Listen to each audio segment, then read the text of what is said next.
What's up, desktopers? Xavier Wills here for Desktop Bodybuilding. I'm joined by Michael Galley, and we're going to wrap up the 2020 Tampa Pro. He was actually at the contest, so I'm going to get his insight on how Hunter Labrada, Iain Valliere, and all the rest of the other guys looked in this show. Also, if you guys like this content, give it a thumbs up, smash that like button, also subscribe and hit the notification bell button. That way you'll be notified of every video that goes up from myself, Xavier Wills at Desktop Bodybuilding. Anyway, guys, on with the video.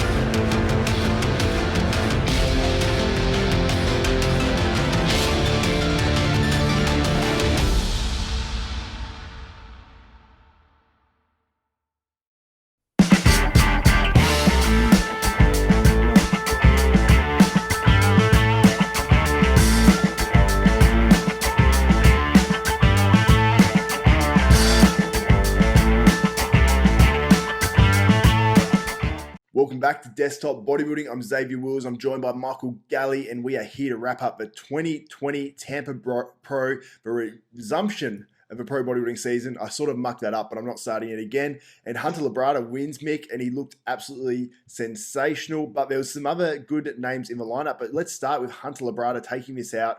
What did you think? Your first impressions, and did he deserve the win? Absolutely deserved to win. Not a doubt in my mind, or probably anyone else's in that auditorium.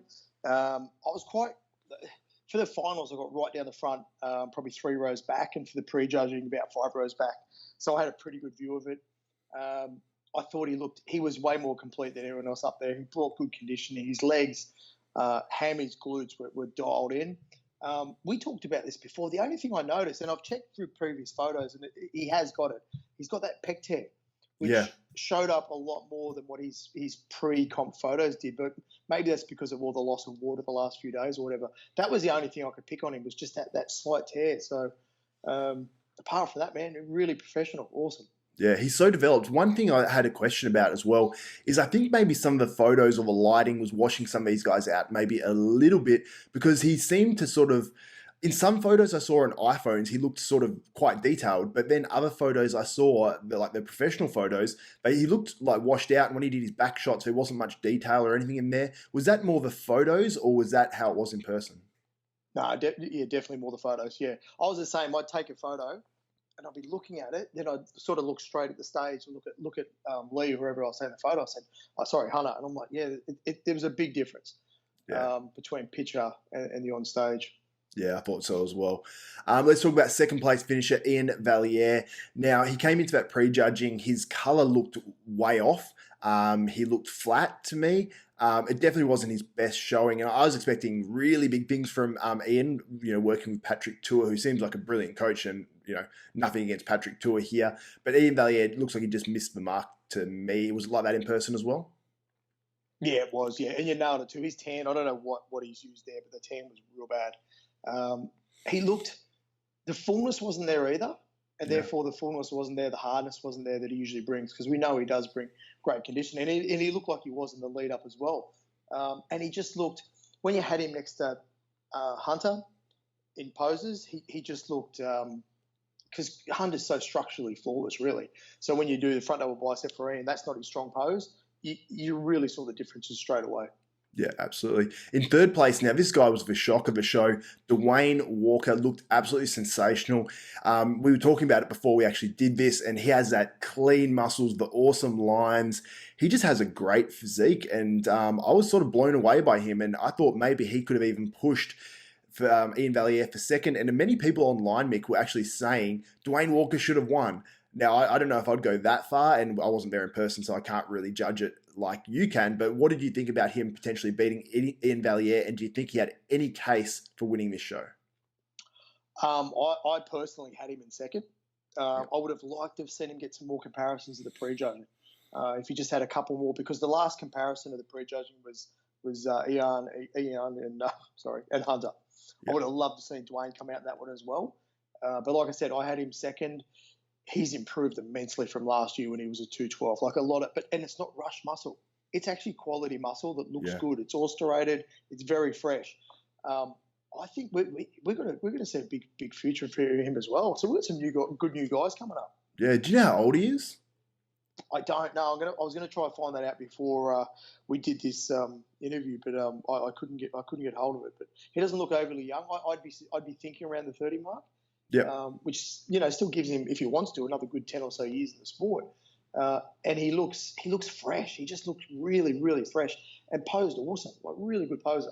Yeah, and you get young guys that have added a lot of muscle pretty quickly that either lack the detail in the muscle or they just sort of ruin their physique a little bit. He hasn't done either of those. He's got the really fresh muscle, but it's still got the nice deep lines, which is great to see. In fourth place, we had Phil Plaha, who sort of, after the call-outs, I was surprised he placed so high in the finals. I believe that was a placing anyway. What did you think of Phil, and do you think he deserved fourth? Yeah, I did. There could have been a case for him maybe switching places, fifth and fourth. He did look a little bit better by the night show, but I'm sure that the judging was already done by then anyway. But he was quite big. He was quite full, very round. Yeah, absolutely. I think when he stands there, this is his best package of all time. I've seen him a few times before. I know Dave Palumbo works with him, so he's obviously done a great job with Phil there. And I think that is his best ever. And I wasn't there in person, but yeah, he did look really good.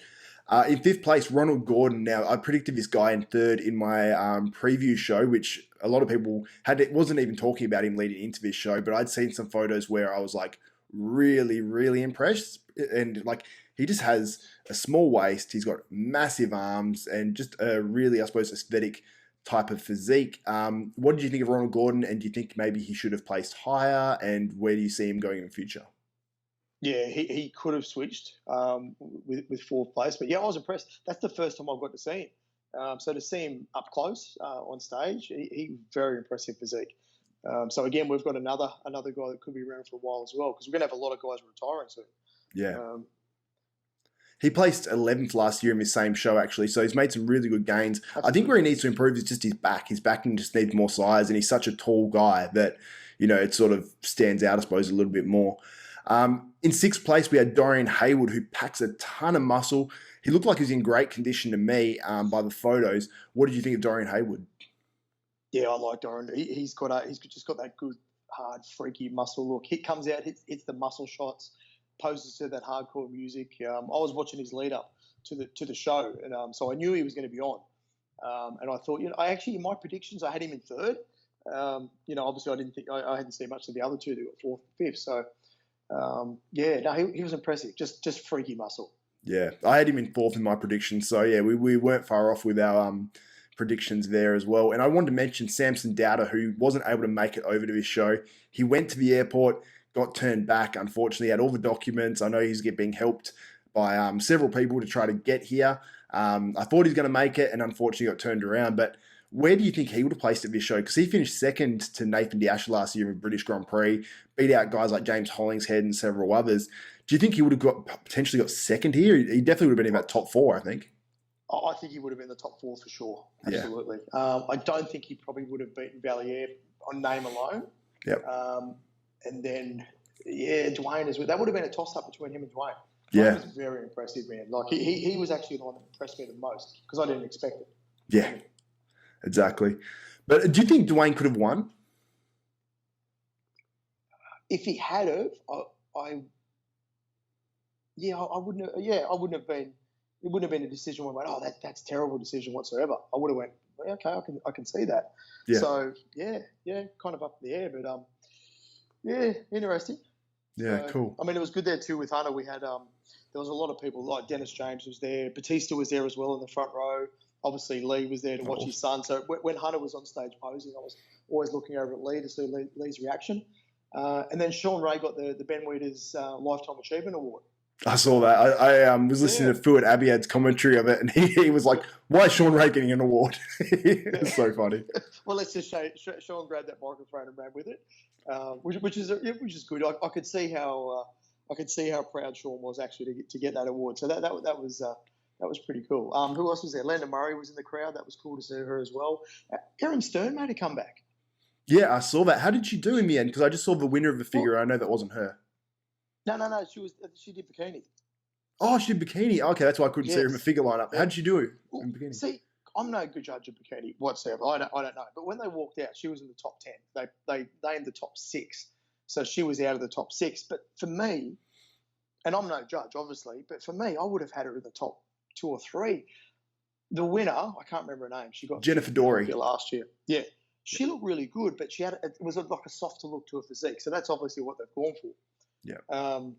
What was the other one there? Fitness. That was another good one as well. So yeah, Ariel Kadar won that, and she's awesome. She always does really well at like the Arnolds Brilliant and routine. whatnot too. And I saw the list before this, and I thought she's going to win that for sure. We had the first ever wellness comp here as well, and Renee Hashi won that, and she looked really awesome. And it's exactly what it says. You know, it's a harder sort of, slightly more muscular bikini. What did you think of the class? Because there's only, I think, about 8 or so girls in that. Yeah, unfortunately, it wasn't a standout class for the first one in wellness. I mean, there's a lot of stuff going on here at the moment anyway with COVID and that, but the top 2 were quite good.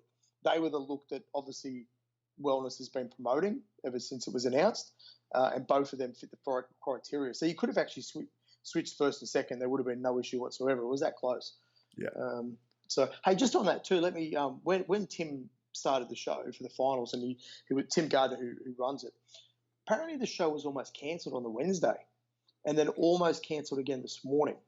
Oh, man. How crazy is that? How can you imagine the nerves of him? But imagine if it had cancelled this morning and you've got to tell the competitors. Oh, man. That would be such a stress. Like, I was thinking about that when Tony Doherty had to cancel the Arnold Classic Australia, and I was like, oh, my God. And then, obviously, he cancelled it early enough. But imagine if all those athletes got there and then you had to cancel it. They would just... Oh, yeah, I'd be scared. I'd be scared. I wouldn't know what to do. I'd probably run. Yeah. That's nuts. So, but apart from that, man, this is the first time I've ever been to a Tampa show, and it was a really well-run show. So credit to everyone that put it on, because it would have been a lot of stress coming into it. Obviously everyone had to wear masks. You've got to do that over here in the States anyway, in most states. But social distance was also adhered to for the most part. There was a few times it probably wasn't. But yeah, really well-run show, man. I'm definitely coming back to Tampa next year. I love it over here. I love Tampa. I'm moving to Tampa. Oh, really? A really good endorsement there. But I also want to mention before we wrap it up, in the figure, Latoya Farley won that as well. So it was a big, massive comp. Obviously, about 5 divisions yesterday, 5 divisions today, which is crazy. They would have had a ton of competitors, and it looked like they did it all pretty well considering the circumstances they were under as well. So if people want to go and watch my day 1 wrap-up of all the competition there, which is the classic physique for 212 and everything like that, I'll put a card at the top of this. There'll be a link in the description as well, so you can click on and watch that. Also, Mick and I will be on the weekly bodybuilding breakdown this week, and we might even talk a bit more about this contest and a bit more of, I suppose, the fallout from the whole contest, and maybe some of the other guys that placed slightly below 6th place too. And I think you guys will really enjoy that. So that's it, Mick. Do you have any final words? I don't. It's just good to see that. I mean, you're like me. We love our bodybuilding. We're huge fans of it. It's good to see the first show, basically, of the season. We've only had one comp this year. Kicked off well. I know you've got the Boston Pro coming up, the Chicago Pro, and the Cali Pro. So fingers crossed. Everything goes ahead. Yeah, I can't wait for that. Actually, I should mention Brandon Curry was in the audience too, looking absolutely massive. Yeah, awesome. I can't wait to see how Brandon does this year. That'll be killer. Cool. Yeah. Awesome, man. All right, thank you so much for coming on once again. For Xavier Wills and Michael Galley, we are out.